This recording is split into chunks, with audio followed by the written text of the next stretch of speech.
David का बचपन और संघर्ष, एक खाली जेब वाला लड़का, टूटी छत के नीचे, सपनों की शुरुआत। न्यूयॉर्क का ब्रोंक्स इलाका कभी भी अमीरों का ठिकाना नहीं रहा। वहां की गलियां थोड़ी संकरी थीं, मकान थोड़े पुराने, और लोगों की आंखों में थकान हमेशा बसी रहती थी। वहीं एक बिल्डिंग के तीसरे माले पर रहता था डेविड पार्कर, एक दुबला पतला गहरी आंखों वाला 12 साल का लड़का, जिसके कंधों पर उम्र से पहले जिम्मेदारियों का बोझ आ गया था। उसके पिता चार्ल्स पार्कर एक कार मिस्त्री थे। रोज शाम को तेल लगे हाथ, थका चेहरा और टूटी हंसी लेकर घर लौटते। मां मार्था पार्कर दिन रात डाइनर में वेट्रेस का काम करती थी। पैसे कम पड़ते थे, लेकिन प्यार में कोई कमी नहीं थी। फिर एक रात सब बदल गया। चार्ल्स को गैरेज में दिल का दौरा पड़ा। अस्पताल तक पहुंचने से पहले ही उनकी मौत हो गई। डेविड की आंखों के सामने अचानक पूरा भविष्य धुंधला हो गया। अब वो बच्चा नहीं रह गया था। पिता की मौत के बाद मां पर कर्ज और किराए का बोझ आ गया। डेविड को स्कूल से लौटते वक्त अक्सर पीछे की गली से जाना पड़ता था, ताकि लोग न देखें कि उसके जूते फटे हुए हैं और बैग में किताबें नहीं, रद्दी है। एक शाम घर में खाने को कुछ नहीं था। मां ने खुद भूखा रहकर डेविड को दूध का एक ग्लास दिया। डेविड ने देखा, उसकी मां की आंखों में आंसू थे, पर आवाज में हिम्मत थी। तू टूटेगा नहीं बेटा, तू मेरा सपना है। उसी दिन डेविड ने खुद से वादा किया, मुझे अमीर बनना है, सिर्फ पैसा कमाने के लिए नहीं, बल्कि कभी अपनी मां की आंखों में लाचारी न देखने के लिए। ब्रोंक्स को हाई स्कूल में डेविड क्लास का सबसे तेज छात्र था, लेकिन उसके कपड़े पुराने, फोन टूटा हुआ और लंच खाली होता था। क्लास के बच्चे ब्रायन, टोनी और काइली उसे बर्गर बॉय बुलाते थे, क्योंकि वो लंच ब्रेक में डाइनर से बचे हुए बर्गर लाकर खाता था। कई बार किताबें नहीं थी, तो डेविड स्कूल की लाइब्रेरी में देर तक बैठता और पुराने नोट्स पढ़ता। लेकिन एक चीज थी जो कोई छीन नहीं सका, उसका जज्बा। डेविड ने 14 साल की उम्र में एक कार वॉश में काम करना शुरू किया। $4 प्रति घंटे की पगार थी। जब पहली बार उसकी जेब में $20 आया, तो उसने मां के लिए दूध, ब्रेड और एक छोटा सा गुलाब खरीदा। मां ने वो गुलाब देखकर कहा, बेटा, तू गुलाब नहीं, पूरा बगीचा बन जाएगा एक दिन। पिता की मौत, पैसे की कमी और स्कूल में तिरस्कार, ये सब बातें डेविड को अंदर से तोड़ रही थी। लेकिन हर रात वह छत पर बैठकर आसमान की ओर देखता और खुद से कहता, एक दिन सब बदल जाएगा। वह इंटरनेट कैफे जाकर MIT और हार्वर्ड के बच्चों के नोट्स पढ़ता, मुफ्त कोडिंग वेबसाइट से सीखता और खाली समय में नोटबुक में अपने बिजनेस आइडियाज लिखता। उसके पास कोई दोस्त नहीं था, लेकिन एक सपना था, और वो हर दिन बड़ा होता जा रहा था। एक दिन स्कूल की एक लड़की जेसिका, जो अमीर घर से थी, उसे एक ग्रुप प्रोजेक्ट के लिए बुलाने आई। डेविड को पहली बार लगा कि शायद उसे अब गिनती में लिया जा रहा है। उन्होंने साथ में प्रोजेक्ट बनाया। डेविड ने ही सारा काम किया। प्रेजेंटेशन के दिन जेसिका ने टीचर से कहा, I did most of it, David just helped.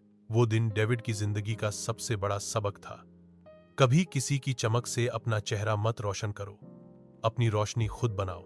एक रात मां को रोते देखा, बिजली का बिल भरने को पैसे नहीं थे। डेविड अपनी नोटबुक खोल बैठ गया। उसने लिखा, मुझे एक ऐसा काम शुरू करना है जिससे गरीब बच्चे पढ़ सके, मां को मेहनत न करनी पड़े और कोई बच्चा खुद से हार न माने। यहीं से जन्म हुआ पॉकेट पैल आइडिया का, एक ऐसा ऐप जो एजुकेशन, स्कॉलरशिप और करियर के लिए एक डिजिटल दोस्त बन सके। कॉलेज का प्यार, जो एक तमाचा बन गया डेविड को। आखिरकार न्यूयॉर्क यूनिवर्सिटी में स्कॉलरशिप मिल गई। उसकी मेहनत, स्कूल के ग्रेड्स और कोडिंग प्रोजेक्ट्स ने एडमिशन टीम को प्रभावित किया था। लेकिन असली लड़ाई तो अब शुरू हुई थी। अब वो अमीरों की दुनिया में था। क्लासमेट्स के पास मैकबुक्स, आईफोन्स, डिजाइनर कपड़े थे। डेविड के पास एक पुराना HP laptop, second hand jeans और एक नोकिया का बटन वाला फोन। लेकिन उसके अंदर कुछ नया पैदा हो रहा था।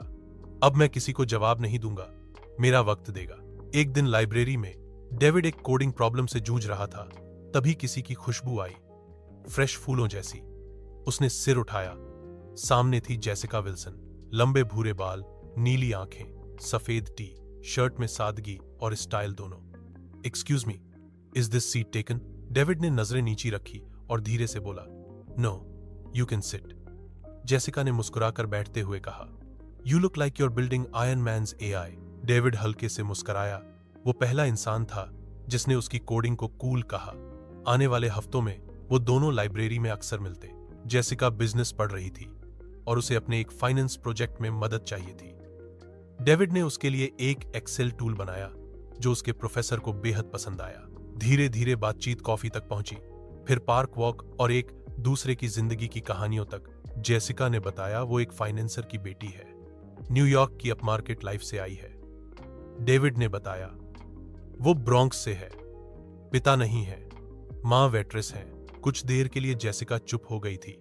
एक शाम कैंपस में पतझड़ के पत्तों के बीच डेविड ने अपनी हिम्मत को समेटा और कहा, Jessica, I like you a lot, you are the only reason I smile in this college. Jessica मुस्कुराई, लेकिन उसकी आंखों में जो था वो दया थी, प्रेम नहीं। David, you are sweet, but let's be real, you are a scholarship kid who delivers pizzas and codes in his free time. My dad will literally disown me if I bring a guy like you home.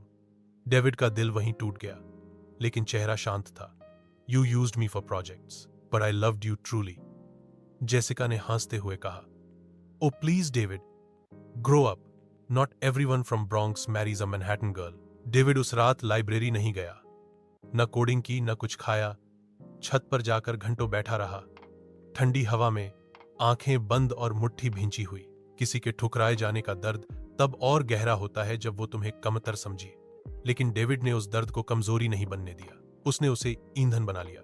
उसी रात David ने अपनी notebook में 2 पंक्तियां लिखीं, मैं अब किसी को इम्प्रेस नहीं करूंगा, मैं खुद को ऐसा बनाऊंगा कि लोग खुद इम्प्रेस हो जाएं। उसने अगले दिन से खुद को दुनिया से काट लिया। क्लास, काम, कोडिंग, प्रोजेक्ट्स, यही उसकी दुनिया थी। पॉकेटपाल का पहला प्रोटोटाइप उसी साल रातों की नींद छोड़कर तैयार हुआ।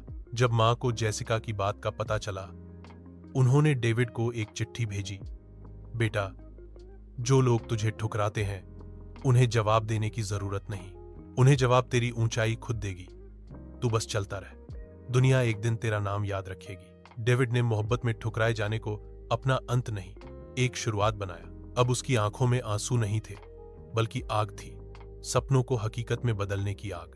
क्या अब आप तैयार हैं भाग 3 के लिए, जब वो गरीबी छोड़ अमीरी की तरफ दौड़ा?